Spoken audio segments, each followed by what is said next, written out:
Bonjour, alors je suis désolé de ne pas pouvoir être présent physiquement parmi vous aujourd'hui. L'idée c'était de faire cette petite vidéo pour vous parler, vous présenter le spectacle que je vais venir jouer le 8 novembre à Ath et qui s'appelle J'aurais voulu mourir naïf.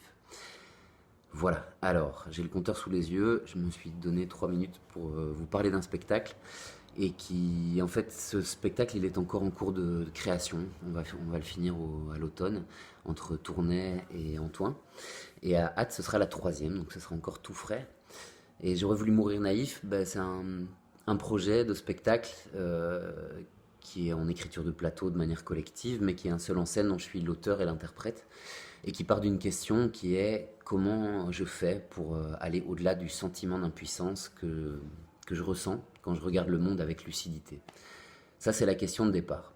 Alors, il n'y a pas de réponse dans le spectacle, mais plutôt une mise en partage un partage de ces questions et l'exploration d'un chemin, en fait, qui est quelque part le chemin qui mène de la petite enfance, ou peut-être qu'on a tous eu, avant d'avoir une grande conscience sur le monde et plein de mots dans la tête, tout un regard critique et des désillusions, on a eu d'abord, on s'émerveillait des choses. Et puis enfant, il y a quelque chose qui s'effrite, qui s'égratigne au fur et à mesure. Et qu'est-ce que devient la naïveté? Où est-ce qu'on la perd? Pourquoi? Quand? Et qu'est-ce qui vient à la place du cynisme, du désespoir, de la tristesse? Ça peut être plein de choses. Je crois que c'est plein de choses.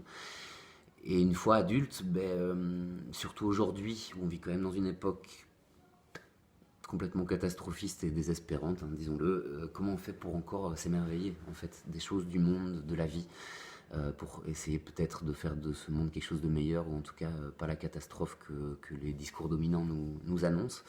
Et, euh, et du coup, un spectacle, alors il reste 1 minute, ok, un spectacle qui est comme une recherche d'équilibre. C'est un seul en scène assez schizophrénique, j'aime bien le présenter comme ça, parce qu'il y a une seule personne en scène, mais qui navigue et qui cherche, en fait, qui se pose des questions entre différentes parts d'elle-même. Donc il y a toute une partie qui est plus poétique, qui est plus physique aussi, qui est plus chorégraphique, qui travaille avec des images, qui est plus une exploration philosophique qui voit l'être comme un funambule sur le fil de sa conscience tout au long de sa vie, et qui affronte les vertiges de l'existence. C'est cette part de nous-mêmes qui est consciente du fait qu'elle va mourir, que du coup cette mort implique peut-être ou pas la recherche d'un sens à ses pas, et comment on fait pour donner un sens à ses pas aujourd'hui dans ce monde-ci.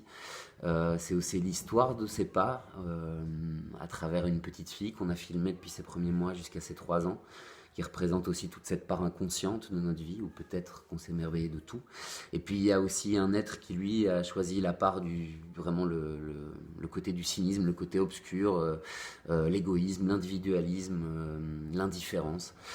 Et, euh, et qui lui vient voilà, complètement défendre ces valeurs-là. Donc ça, c'est aussi un regard sur le discours du capitalisme qui implique et qui induit un individualisme que moi je relie profondément au sentiment d'impuissance, parce que si on est tout seul, on peut rien faire, on peut pas le changer, le monde.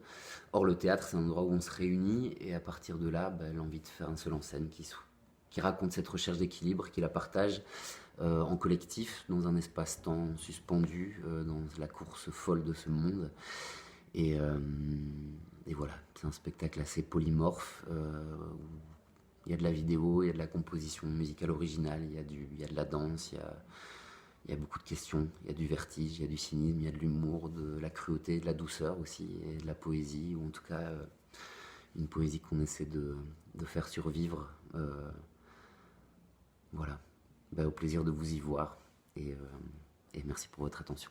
Ça fait un peu plus de 3 minutes par contre, désolé.